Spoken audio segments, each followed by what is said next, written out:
주의 날은 옵니다. 비록 더딘 것 같이 느껴질지라도 반드시 옵니다. 그 날에는 하늘이 큰 소리로 떠나갑니다. 체질이 뜨거운 불에 풀어집니다. 땅과 그 중에 있는 모든 일이 드러납니다. 우리는 어떠한 사람이 되어야 합니까? 우리는 어떻게 살아야 합니까? 첫째, 거룩하고 경건한 삶을 살아야 합니다. 11절 하반절 보면 거룩한 행실과 경건함으로 라는 말씀이 있습니다. 육신적인 삶과 그 모든 열매들은 다 불타 없어질 것입니다.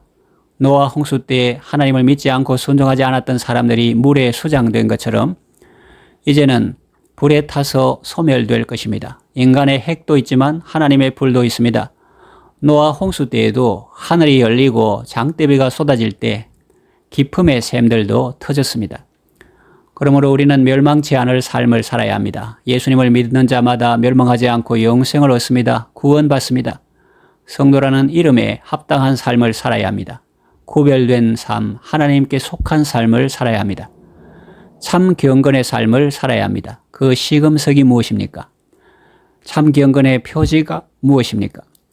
누구든지 스스로 경건하다 생각하며 자기 혀를 제갈 먹이지 아니하고 자기 마음을 속이면 그 경건은 헛것이라고 야고보는 말합니다. 그러므로 하나님 앞에서 참된 경건은 고아와 과부를 그 환난 중에 돌아보고 자신을 지켜 새 속에 물들지 않은 것입니다.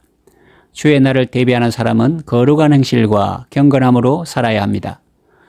둘째, 하나님의 날을 고대해야 합니다. 12절 상반절 보면 하나님의 날이 임하기를 바라보고 간절히 사모하라고 말씀하십니다. 그날을 바라보고 간절히 사모해야 합니다. 그날은 악인에게는 심판의 날이지만 우리에게는 구원의 날입니다. 우리 주의 영화로운 천년 왕국 이룰 때 그곳에는 죄와 고통, 사망 없어질 것입니다. 화평함과 인애로서 세상 다스리시려 우리 주님 세상 다시 오십니다.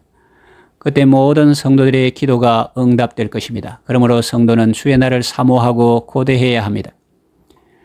바람난 여자는 남편이 집에 돌아오는 날이 다가올수록 두려운 마음이 들겠지요. 그러나 남편을 사랑하는 아내는 그날이 기다려질 것입니다. 우리의 신앙생활도 그렇습니다. 주님 때문에 수치와 괴로움을 당하면서도 세상과 타협하지 않고 오직 주님을 바라보며 살아온 정결한 신부에게 주님의 날은 꿈속에서도 잊지 못할 날일 것입니다. 낮에나 밤에나 눈물 머금고 내 주님 오시기만 고대합니다. 가실 때 다시 오마 하신 예수님, 오 주여 언제나 오시렵니까? 그렇게 사모하며 그렇게 기다립니다.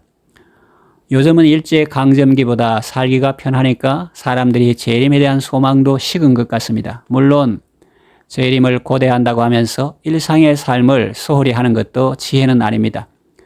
우리는 좌로나 우로나 치우치지 말고 주님을 사모하는 마음으로 오늘 주어진 일에 최선을 다해야 합니다. 그것이야말로 지혜롭고 복된 삶입니다.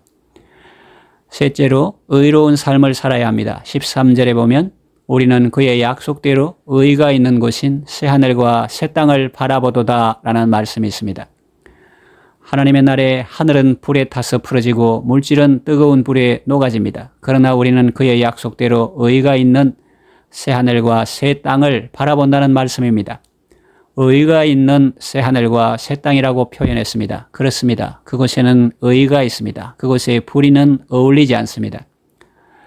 사도 바울이 에베소 교회 성도를 위하여 기도하는 것 중에 이런 내용이 나옵니다. 예수 그리스도로 말미암아 의의 열매가 가득하여 하나님의 영광과 찬송이 되게 하시기를 구합니다. 의는 인격적으로 말하면 예수님이라고 할 수 있습니다. 의를 위하여 박해를 받은 자는 예수님을 위하여 박해를 받은 자로도 이해할 수 있습니다. 예수님은 우리의 의가 되십니다. 예수님을 믿는 우리는 의로운 삶을 살아야 하고 또 의의 열매가 가득해야 합니다. 불의한 자는 하나님의 나라를 유업으로 받지 못한다고 말씀하셨습니다. 예수님을 중심에 모시고 살고 예수님을 의지하고 살고 예수님 때문에 살고 예수님과 함께 살아야 합니다. 예수님이 말씀하십니다. 나의 사랑하는 자여 일어나서 함께 가자.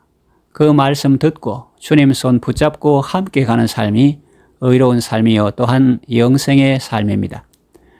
이제 말씀을 정리하며 맺으려고 합니다. 주의 날은 반드시 옵니다. 그날을 잘 대비해야 합니다. 거룩하고 경건한 삶을 살아야 합니다.